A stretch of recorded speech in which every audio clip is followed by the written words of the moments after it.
right, here we go. We're going to start with the very first question that you need to be asking, and that is not what books, what's selling and how can I, copy it and make more money with it.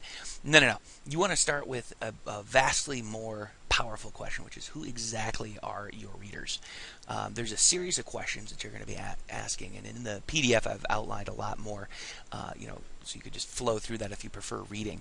But the reason this question is so absolutely massive is it's actually it'll be pretty obvious here. The reason you start with your readers is because product first mentality causes problems. We forget there are live people out there. When we just look at that, really what happens, and I think this is kind of the core issue behind why there's so much garbage that a lot of people think it's okay to upload that garbage to Amazon, is because I think a lot of us forgot there's real people out there. I mean, think about it. Do you want to buy that crap? No. So don't sell something that's garbage. Don't sell something that people are not going to want to buy and that they're not going to be interested in. And by leading with the foot, hey, what's a good market? Or what kind of books are selling?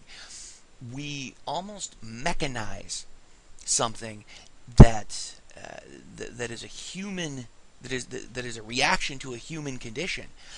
I mean, people buy books because they want to escape, or they want to fix a problem, or they want to get more knowledge about a subject they're interested in. Those are really kind of like the only three reasons. Sometimes all combined up into one thing. But we forget when we look at book first, like what kind of people. And I'm not saying don't do market first, because I think it's very important to do market first. And the reason for that is because when we know who we're targeting, we can better sell to them. It's so important. I mean, this is the ultimate market first concept, is you have to know who the market is comprised of. And by saying market, I think, we all look at this as like a big sort of canvas, and if we speak the magic words with our sales, that somehow, money will manifest. Well, the reality is, those magic words are simply, we're just talking to people. It's people talking to people. And the internet has changed nothing about human interaction except for the speed with which it happens. And Kindle is the same way. This whole ebook publishing revolution thing that's going on right now is the only difference between this and belly-to-belly sales is that you can automate the process and it happens a lot faster. So once you set something up, you can just let it go. You can watch it, you can tweak it, and make sure that it's doing things correctly. But never at any point in time can you forget that there are real people buying this stuff. That's what's important. So please don't lose sight of that at all. And it also can help be vastly more lucrative to understand this, because, like I said, we can better sell our stuff to them, and we can know, when we know who reads, we can sell more of that stuff. So we don't just sell better, we sell more. These are two very cool things. And when we know who reads, we can watch the process happening. And then what we can do is we can actually unlock the systems, like I've done and like I'm going to share with you. We can unlock the systems behind how they buy. It's why they buy and how they buy.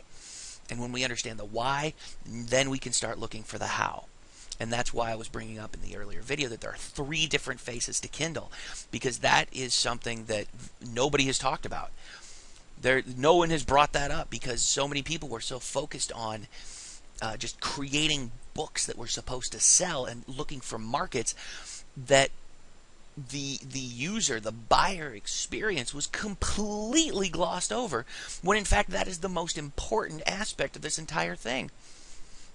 And hopefully that's making sense to you, because that is really the crux of everything, is you have to lead with the buyer first. And once you do that, all manner of possibilities and doors open to you. So how to start with? You want to find out, first of all, who are they? Why do they buy? Why do they keep buying? What do they buy? And then you want to look at, what do you want to publish? What is selling in that niche? How can I get them to buy more and come back? I mean, those are the questions basically in that order, and I'm going to show you how to do that very easily. We're going to do some niche research. We're going to look at who are these buyers, and let me just give you a quick verbal example before we really dig into it. But a person who is buying a book on retirement planning is a vastly different kind of person than someone who is buying a book on how to pick up women, or how to have a long distance relationship, or something like that. It's just, there's a night and day difference in that mentality, and so you need to know who that buyer is. And this, and when you see what in the module where I show you how to break these things up and actually get into the planning stage of creating your books and developing your empire, you're going to understand why this is so important, and why once you've done this, you don't have to do it again. You do it once and it's like, oh my God, the whole thing is like, how can I get them to buy and come back for more? When you know this stuff and when you've implemented it, it's pretty simple. And so I'm going to show you how to figure out who these buyers are. It's very basic, very easy, but it's also very vital. So let's do that next.